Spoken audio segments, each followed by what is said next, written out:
The time has finally arrived. Loki Season 2 has come to an end.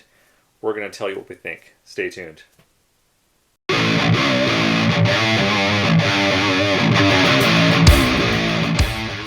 Hey guys, welcome back to Fly By Night Reviews. I'm your host, Kiren. I'm Dom. Today, me and Dom are finishing up Loki Season 2 with episodes 4 through 6. Like before, we kind of decided to do all three at one time. We can sort of jump between episodes and sort of explain more. Kind of time slipping. Yeah, time slipping in a way. But we will be discussing spoilers or brief spoilers in this, but it has been at least a week or 2 weeks since the finale, so... Yeah, about a week. Yeah, if you haven't seen it yet, then it's tough luck. But anyway, what'd you think, Dom, of the... Overall, I enjoyed it. I thought it was good. Not as... For the series or season overall, not as strong as the first one, but still pretty damn good. Honestly, I think I like this season more than the first season. But then again, I'm kind of like... I sort of like the angle... They kind of dabbled in a little bit of like Infinity War Endgame with this season. Right. Especially towards the last few episodes with like basically the world's kind of like ending. Right. And to me, honestly, like, I felt more that dread during some of those scenes than I did, like, during, like, Infinity War, like, the turning everything to dust. It's like, right. Okay, you got humans turning into dust, but then, like, these are, like, worlds that are just, like, just becoming nothing. Entire realities and stuff, yeah. Yeah, so it seemed like the scope was very large in the show. They were able to get large scale on the small screen.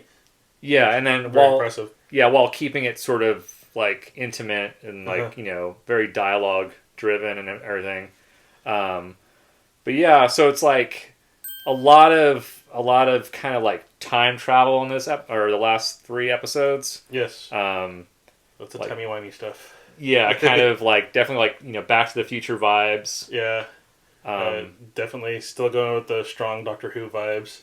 Somebody was there's quite a few Doctor Who fans on the writing staff. Oh yeah, I mean I don't know Doctor Who. I mean I and you talked about Doctor Who, but I kind of get what you're saying. But yeah, you kind of get. There was one episode I think it was episode 5 when Loki's trying to figure out how to stop the TVA from or the timeline from exploding. Right.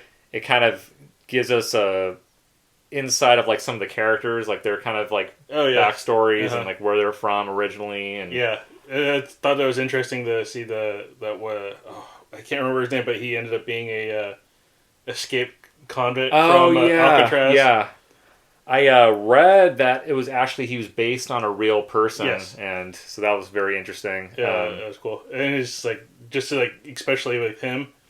Just to see like the difference between like the TVA version of them and then their actual versions, just like completely different. Yeah, definitely a cool kind of angle that they did. And it's like Loki almost became this like he was just like, I mean, pretty much the whole time he was like time slipping, which was just kind of like going in and out of like different worlds or eras, whatever, trying to figure out like how to stop the timeline from like basically exploding. And like I really laughed out loud at the beginning of episode 6, the final episodes, when they kept like redoing it, trying to figure out Groundhog Day kind of stuff. Yeah, with Victor Timely and stuff. They kept like dying, showing him dying.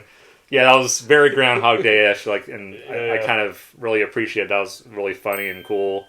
Again, like this definitely was sort of like a test of Marvel and whether fans would like kind of follow the whole different time jumps and like the multiverse angle and everything. And I think it was pretty easy to understand. It was still kind of, there's still things that you had to like watch, kind of like for me it was pretty simple to follow through. I mean, I know about like, the multiverse stuff, and that's nothing new for me, so I understand that pretty well. Yeah, and I know we were talking about Jonathan Majors as Kang and like his future, and I was thinking this would kind of almost like cement it, or but now there's almost like they have an out, because at the final episode, spoiler, basically Loki becomes the timekeeper, right? Um, Kind of and so I think they were saying that it's basically the comic version is he's now the god of stories rather than the god of lies and mischief and all that. yeah. So that was his kind of solution to keeping Uh-huh. the timeline from like dying, is him actually becoming the timeline. And now the TVA is keeping track of the He Who Remains variants. Which, Yeah. and you hear them talk about the Quantumania Kang. Yeah, so I think what Disney did, they probably kind of made it so they can go either way. Like if they Right. want to, go with Kang still, or if they want to go to different directions. I know there's rumors that they're gonna phase out Kang and then just do like Doctor Doom or something, which we were talking about in our hot takes, and I was like, I hope they don't do that. But apparently, like that's the rumors are kind of like becoming more and more, and getting kind of like, okay, I guess they were. Well, the upside is that they're definitely taking a step back and looking at what they have. So hopefully they just find a way not to rush Doctor Doom and just kind of like, if they don't go with Kang, do something that maybe you can go with the Beyonders. Yeah, I don't know. I mean, Yeah. there are arguments saying that if Kang wasn't, I think Quantumania kind of like they introduced Kang. It was like he came off as sort of weak. Yeah. And Especially going out the way he did. Yeah, I mean, getting beat by Ant-Man, and then, just a lot of people aren't really familiar with Kang, because I wasn't really familiar with Kang either. Heck, I read the comics and I'm not that familiar with Kang.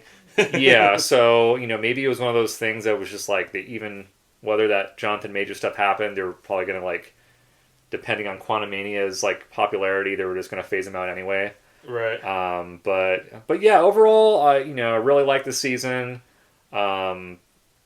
I think a lot of people actually liked Loki in general. Like, they thought it was probably one of the better Marvel shows. The only thing that kind of bugged me about it this season 2 was it kind of.